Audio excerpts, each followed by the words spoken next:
PH. W7WRX.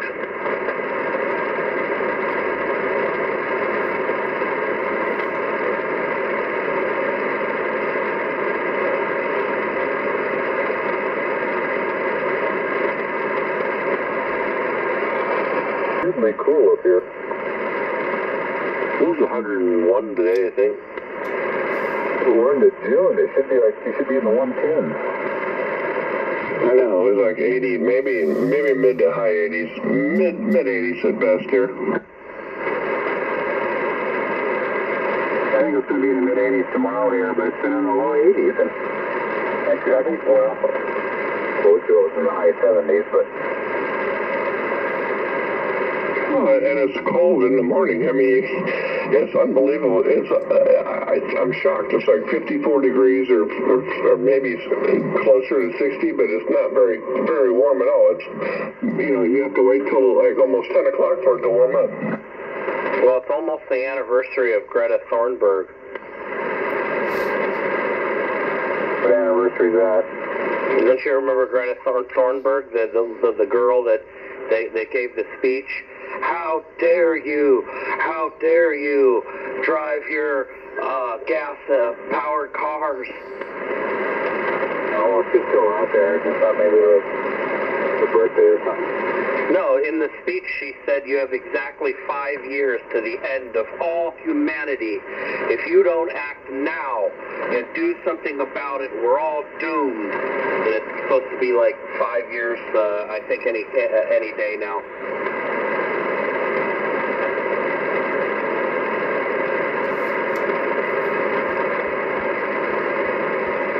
We're still here. Yeah, it's a total crock of shit. You know what? It gets me is some people want to have electric cars, more power to them, but you got and you got people trying to force them, which is currently what's going on now, and I'm totally against forcing stuff. But even 15 years ago, even before Tesla came on the market, was it Chevy or Ford came out with a EV1 there in California, and they got lobbyists together and they passed laws against us, and that's just wrong. Well, yeah, that was GM that had the EV1. Yeah, they went nuts when they came and took them back. A couple people hid them. There's one in the Peterson Museum. We bought this. No, you didn't. We leased it to you on a test basis. Yeah, they had to track them all down and everything else. Yeah, and that's just wrong. I'm sorry. That's as wrong as just dumping raw crude oil in the ocean. Well, unfortunately, the modern electric vehicle has way more pollution than a modern gasoline vehicle. It just is. They have to mine and get all that lithium, and by the time they manufacture the thing and have those batteries in there, I mean, I guess we all know that, though. It's being forced on us. The biggest pitfall, though, forget that it's worse for the environment, is we don't have the infrastructure to support charging those, and we're not even close. And the biggest laughable thing is the semi. I mean, you can't power a facility that charges those. No, I get it. Like I said, they just let it grow naturally, organically. It would all be good. It would, we'd be a little bit further along if lobbyists went out there being paid by the oil companies to get that sort of stuff stopped. And we wouldn't be having, it would grow naturally and it would all work out. Yep.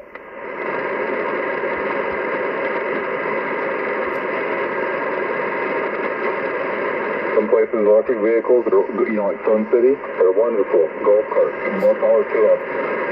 In Nevada and North Dakota in the wintertime, it's just never going to happen.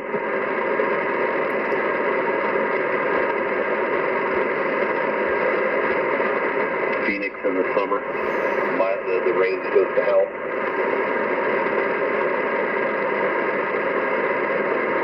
I remember last summer, There's a big Tesla supercharging station up in Scottsdale, and they had huge lines backed up out to the street.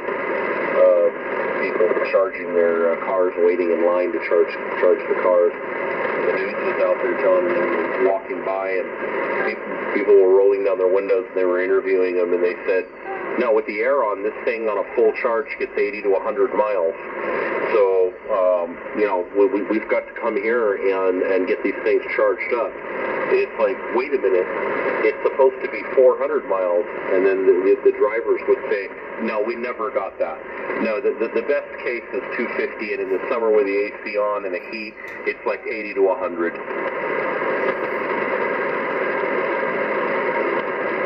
Well, if that doesn't work, but for people commuting, that's just fine. It's not enough. There's not enough power there.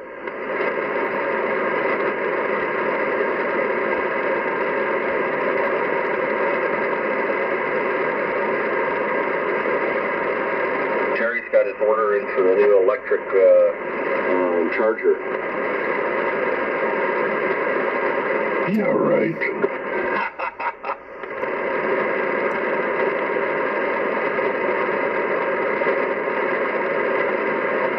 It's funny you say that. When I got the order finally placed on the Challenger, right? I sent the thing to Nate, and he goes, "Oh man, you bought the new EV, huh?" I go, "Fuck you."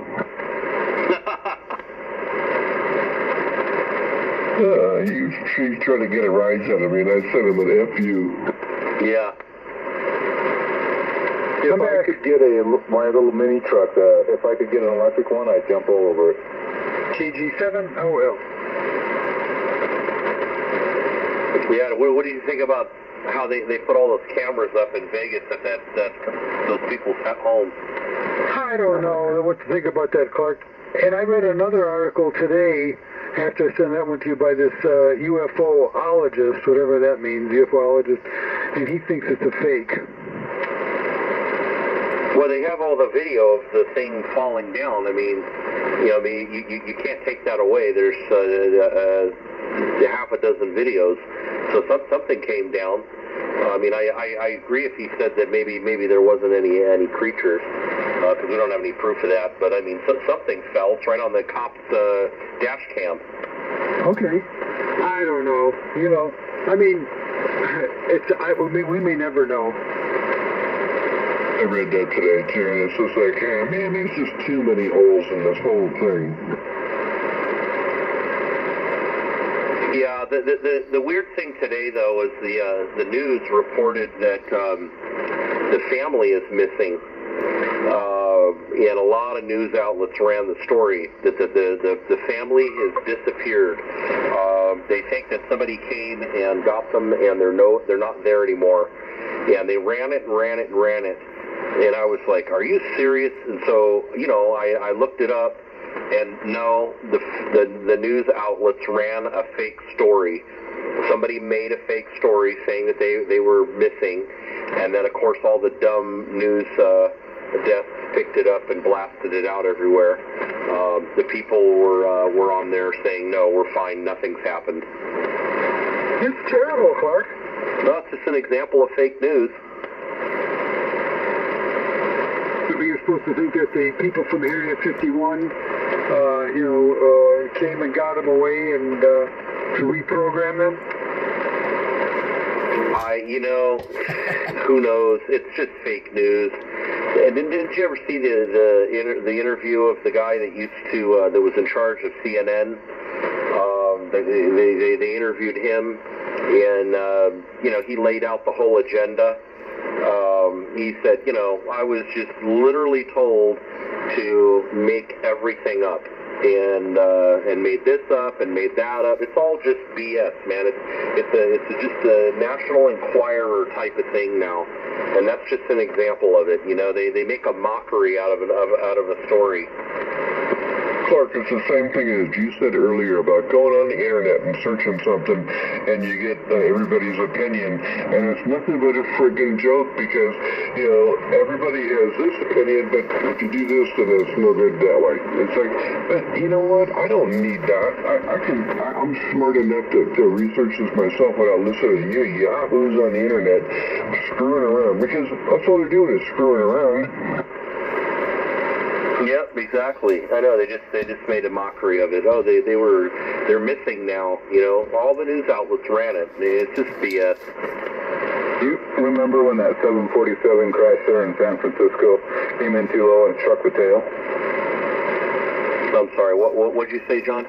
When that 747, the Chinese 747 came in and struck the tail and killed some people, came in low. Oh, well, I didn't even hear about this.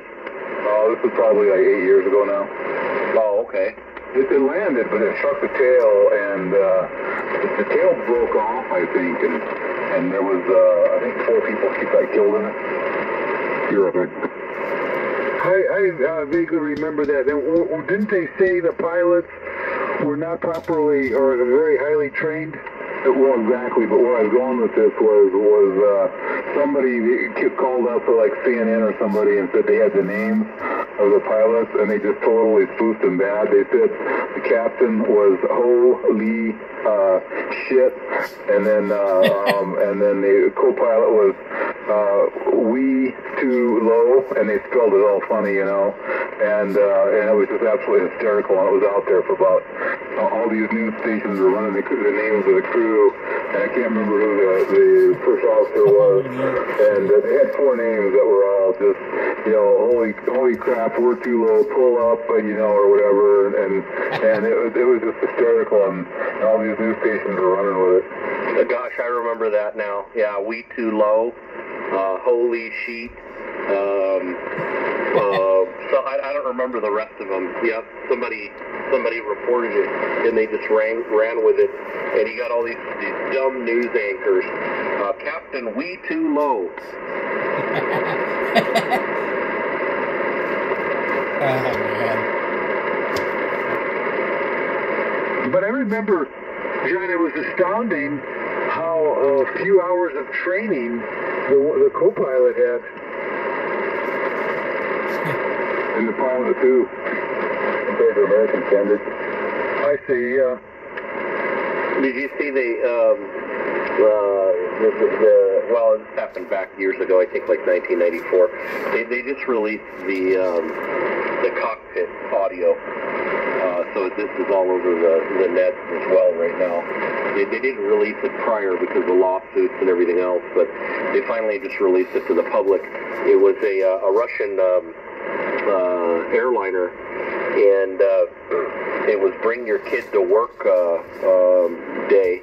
And so the pilots brought their sons to work, and the sons were on board. They were flying along, you know, board just up there, and so the thing's on autopilot. It's got a bunch of people on board, and they got out of the captain and the co-pilot's chair, and they let the 7-year-olds, the kids, sit in the seats. Did you hear about this, David? No, I mean, go ahead. Yeah, they let the kids sit in the seats, and you know, of course, you can hear them on the audio. Tell them, you know, don't touch anything. You know, you can just sit here. You know, and wow, what a cool thing for a young child, right? And the one that was in the left seat reached up and started flipping buttons, and then all of a sudden grabbed the yoke and yanked the yoke to the left. And the huge jetliner lifted over and went inverted. And the problem with that is nobody in the cockpit has a seatbelt on. So instantaneously, the kids were pulled right out of the seat, and the captain and the co-pilot were now on the ceiling of the plane. It was inverted, and there's no possible way they could get to the controls. So the thing crashed, and everybody was killed. Are you serious? I'm dead serious. It's a true story. You can go and listen to it. It crashed in Siberia. Everyone on board dead. Yep, there's no way. Think about it. How in the hell are you going to get in the chair and get control of the aircraft if it's upside down and spinning? When did this happen? 1994, I think. Well, that was really stupid of the pilot to do that. That's really stupid. They didn't release the Russian government didn't release the the audio, and so everybody had their theories of what happened to that flight. But now I guess for some reason it either leaked or whatever. But you can go on there and listen to it, and man, I suggest you don't, because you really don't want to hear it, because you're hearing everybody die on there. But I mean, they're screaming. There's nothing you can do. You know, if you don't have your seatbelt on when an airliner goes sideways or upside down, well, that's it. You're out of the seat, and there's no way to get back to the seat. You're along for the ride. Yeah, what an error to expect a 7-year-old to follow your instructions in a very dangerous position. Yeah, you can hear him very clearly on there. Don't touch anything. You know, just sit here. And then I don't know what he did. He flipped a bunch of levers and switches and knobs and yanked the wheel, and over it went. And if they're standing there, right? So now the only problem with this story sideways, so they all fell. is that they would have been speaking in Russian. Scary.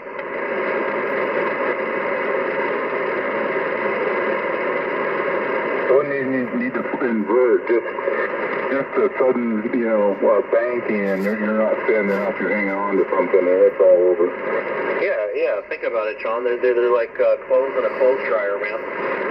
They were screaming the entire time. The kids and the co-pilot, they were trying to climb the wall, to get up to the seat, trying to do anything they could do to get to those controls, but there's no way, man. The thing inverted and it just dug in.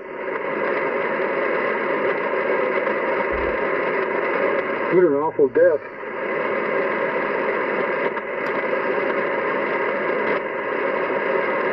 That's it for me, guys. I'm getting out of here, 730. Catch you in probably 10 days. KE6RWB. We're going to shut it down and disconnect everything.